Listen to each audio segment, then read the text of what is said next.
Hello everyone, and welcome to Let's Play Dead Synchronicity. Tomorrow comes today.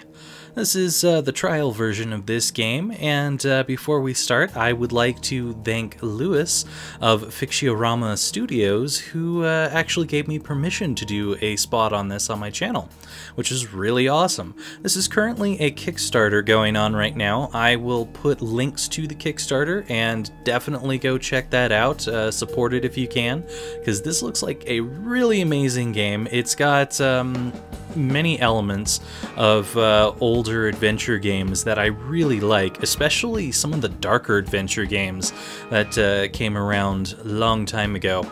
Now, because this is the trial version, this does have some issues here and there, like music that is very, very loud, and hopefully with some editing magic I will be able to fix that in post. However, it does not have an ability whatsoever to turn it down. So yeah, it'll be interesting to see how things end up working out with that. And there's also a lot of text that goes by really, really quickly, so I'll try and do something with that in post, and see what we can do there. But for the most part, this is a great game. From what is already started here, and once this has voice acting, the text going by fast will be really nice because you'll actually get to hear it at the same time. Let's go ahead and start a new game. Yes, I have tried this, but we will be starting from the very beginning.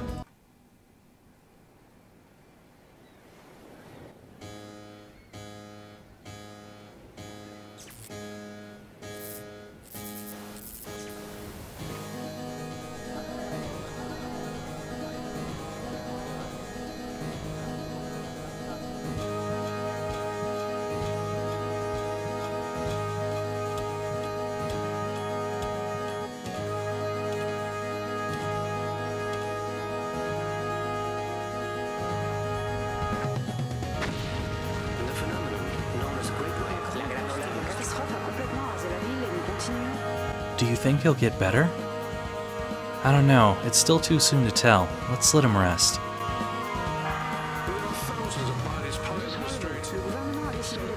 He's been frail for weeks. He can't stand up. He doesn't speak. Do you think we should call a doctor? Call a doctor? In here? Have you lost your mind? You're right. He's bound to wake up sooner or later.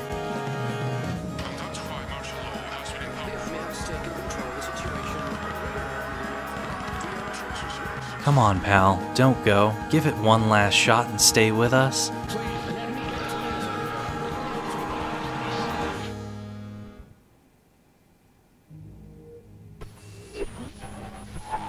Wake up, Michael. Come on. You have to wake up.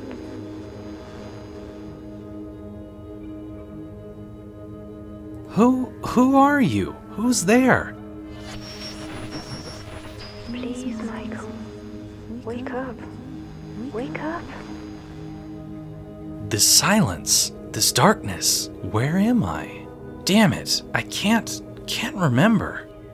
Where are you? Where are you hiding? Please, Michael. Wake up. You must wake up.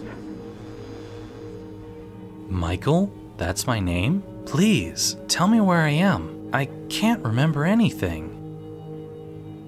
What's going on? What is this place? Please, answer me. Wake up, Michael. Please wake up. Wake up now. Don't leave, please. Come back. Come back. This silence, this darkness, this emptiness. Man, this is a really, really dark place, isn't it? Looks like there's a kerosene lamp over here. I think that is really about the only thing that we are going to get any use out of in the dark. So let's go ahead and try to turn that on, shall we?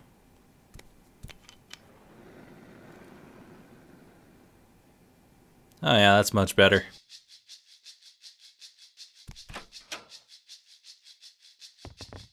Good morning, sir. I hope you're feeling better. But... No, don't be alarmed. I'm glad you've got enough of your strength back to stand up. That's great news. I must say you don't look half bad. Considering what you've been through, of course. Who are you? Ah, yes, of course. Excuse my manners. You've been with us for so long, I just assumed you knew us all. Allow me to introduce myself. My name is Rod Atkinson. I was Secretary of the Land Registry Office of this city before, well, you know, before we lost everybody. Oh, nice to meet you, Mr. Atkinson, but... Where am I, and what is this place? You, sir, are in what I would dare say is our home. Our modest temporary home, I hope. This is one of the many trailers that make up the refugee camp, and believe me, we're lucky to be living under this particular roof. Most of the inhabitants of this hellhole, and excuse me for being so crude, only have a few pieces of plastic and cardboard for shelter. Wait just a minute, did you say refugee camp? Yes, of course, the temporary victim protection camp they called it. You know, once the army took control after the disaster. Forgive me, but I must say you seem a bit confused. You do know what I'm talking about, don't you? I don't know. I'm afraid not. Let me ask you... Can you tell me what I'm doing here? Sure, I think we owe you an explanation. A few days after the Great Wave, we found you in the vicinity of the airport, wounded and unconscious. The situation was critical and we couldn't leave you there. In fact, somebody had already taken the liberty of stealing your luggage and documents. Can you believe that? So we decided to take care of you and we brought you here. You've been with us since then. The Great Wave? What are you talking about? Well, what else? That damned, and excuse my vulgar language, explosion that ruined us all. The origin of this filthy new world that doesn't want to leave us be. Do you really not remember? Not remember anything I've just told you about? I feel a little weak and dizzy, Mr. Atkinson. I'm sorry. I'm afraid not. I can't remember anything. I see. There have been many other cases like yours in the camp. Try to rest and take it easy. In any event, I think you should feel pretty lucky. There's nothing pleasant to remember about the recent developments, believe me. You said us. Who else lives here? Ah, right, sure, of course. I still haven't properly introduced you to my family. Now is a bad time, but I promise I will do so more adequately later. My wife and I sleep in the next room, and, well, little Colin sleeps with us too. Colin? Yes, Colin is the name of our only son, our light after the disaster. I must confess that Colin is the reason my wife and I are still here fighting in this new world. We would have given up a long time ago if it weren't for him. Sure, I understand. So it was your wife's voice that woke me up a few minutes ago, right? My wife? No, that's impossible. My wife has been with me in the next room this whole time. We haven't come out for hours, but I'm glad you're feeling better and fully conscious. You could say that you've been born again. And even though these aren't the best of circumstances, being alive is practically a luxury these days, so welcome back. I gather from what you've said that you've saved my life. I'm very grateful, Mr. Atkinson. No, please, don't thank us. We only did what we had to do. It's our moral obligation to preserve the ethics and principles of mankind in this new world. But please, call me Rod. And, well, we did it for Colin too, you know. What kind of future are we giving him if nobody cares for each other? That's a horrifying future, don't you think? We do what we can to keep it from happening, that's all. Rod? Rod! Sorry, but I have to leave you now. No, wait, please. What's going on? Don't leave yet. I'm sorry, I know you have many questions to inquire of me, but now is not a good moment, believe me. I promise to take my time to answer all of your questions later on, but in moments like these, I must leave you. Rod, please, quick! Okay, alright. Now that you're feeling better, you could try getting some air and take a walk around the camp. But please, be very careful out there. The world you used to know has completely disappeared. Listen to me. Don't touch anything, talk to anybody, or meddle in anyone else's affairs. Or at least until someone explains to you how things work. How this new world, which the Great Wave left behind, works. Everything has changed so much out there. Alright, thanks for your advice. By the way, when we found you unconscious outside the airport, the clothes you were wearing were torn to shreds. They were basically rags, so we got rid of them. The clothes you're wearing now are mine. There are more in that old wardrobe if you need. Just help yourself. Thank you, Rod. Oh, one more thing before I go. You've been with us for a long time, and we don't even know your name. What's your name? My name? Michael. My name is Michael. Pleased to meet you, Michael. Later we'll speak some more, I promise. Michael. That's what that ghostly voice that seemed to be coming from nowhere called me, so that must be my name. Wake up, Michael. That's all it said, leaving me in this giant void I can't manage to remember anything about. Great Wave? New World? Refugee camp? What the hell happened out there? I think it'd be a good idea to go out and take a look. Alright, well, that was a bit of an interesting conversation, giving us an idea of what's going on in the world. Let's see what we can find around here. Got some kitchen stuff, apparently. A stack of plates, pans, and silverware waiting to be washed. Ugh, the smell of dried up food fills the entire room. Awfully quiet in this room now that he's left the room. There's no music whatsoever. Got a few footsteps going on, so that at least is kind of nice, but it is very, very quiet in here. And I wish there was just maybe a little more ambience in here or something. That'd be kind of nice. Let's check out this pot lid over here. A huge pot lid is resting against this collection of worn-out kitchenware. Alright, I'll go ahead and take that, I guess. Nice little thing for our briefcase up here. So briefcase is basically our inventory, and you can either click on it or hit the space bar to open it as well. A couple of little shortcuts there. I imagine that the final game will have far more shortcuts than it does currently, but right now it's nice. Let's go ahead and check out this locked door that we heard him bolt before he left. You can hear someone murmuring on the other side. It's the door that Rod went through when we heard moaning, the same one he decided to lock with a bolt from inside. Let's see if we can open it for the hell of it. It's no use, it won't open. I could hear Rod locking it with a bolt from inside. Nope, nothing doing. Alright. Well, let's check out this kerosene lamp. Maybe we can take it with us or something? This kerosene lamp is the only source of light in this room. The shivering flame gives it an eerie look, like in a dream, or rather, a nightmare. Yeah, definitely does seem kind of like a nightmare. Everything is very dilapidated in here. Hopefully it looks a little bit better outside when we get out there. Let's see if we can take it. I'm not going to put out the lamp. This place is spooky enough with light. Well, I kind of wanted to take it instead of putting it out, but I guess we'll go with that. That's fine too. Got a crumpled sheet down here. Is this stuff on the ground anything? No. Got the wardrobe here.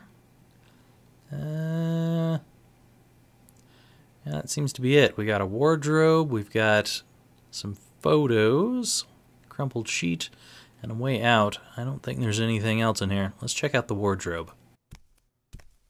The old wardrobe Rod told me about. That's funny. My reflection is fragmented in the broken mirror on the door, like a photo that's been torn up and taped back together. Alright, let's try to open this baby up. No can do, it's locked. I'm afraid my host forgot to open it before going out. Man, Rod just likes to lock everything, doesn't he? Alright, let's check out these family photos here. It's a photograph without a frame stuck right onto the wall of the room. 2 adults and a boy are smiling for the camera in what looks like a really big yard. One of them is my host, Rod. Interesting. Wonder who exactly that is in the photos. I kind of hope in the final version of this that you actually get to see the photo kind of up close or somewhere on the screen so you can get an idea of what it looks like rather than just hearing him talk about it. But I mean, hearing him talk about it works too, I suppose. Let's check out this crumpled sheet here. This old piece of cloth still has blood, sweat, and other fluids I can't recognize on it. If this sheet was white at any point, it must have been a very long time ago. Alright, can we take it? Wow, pulling the sheet from the bed, part of it got caught on this thing sticking out of the box spring. I hope Rod doesn't notice. Definitely not what I was trying to do. Let's check out this unmade bed, shall we? A damp mattress on a box spring with some dirty, crumpled up sheets on top. It's the bed where I lied recovering this whole time. We've got a protuberance. Awesome. Let's check it out. The box spring the mattress is resting on is really run down. Some of the brackets and springs have bent in half and formed a pretty sharp protuberance. Well, let's hope that I don't accidentally rub against that thing. That does not sound fun whatsoever. Alright, well, I think that's pretty much everything that we are going to find in here, as far as I can tell. So, I guess let's head outside. Jeez, what the hell happened here? Rod was right.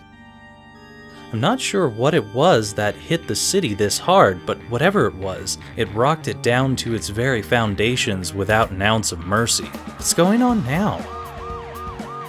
I think you better hide, man.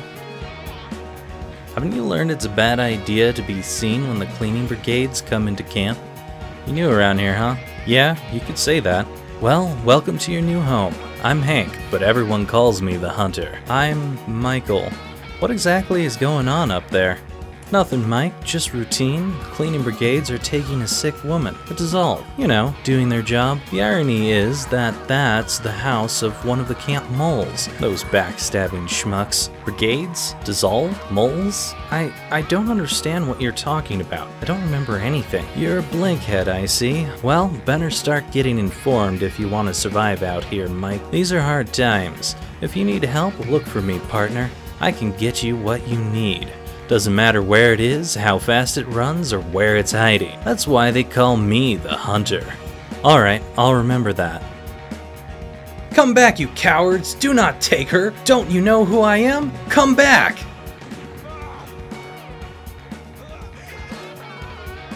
My God! They shot him! They murdered that poor man in cold blood! Why the hell did they do that? Huh? Hank? I'm afraid he's disappeared.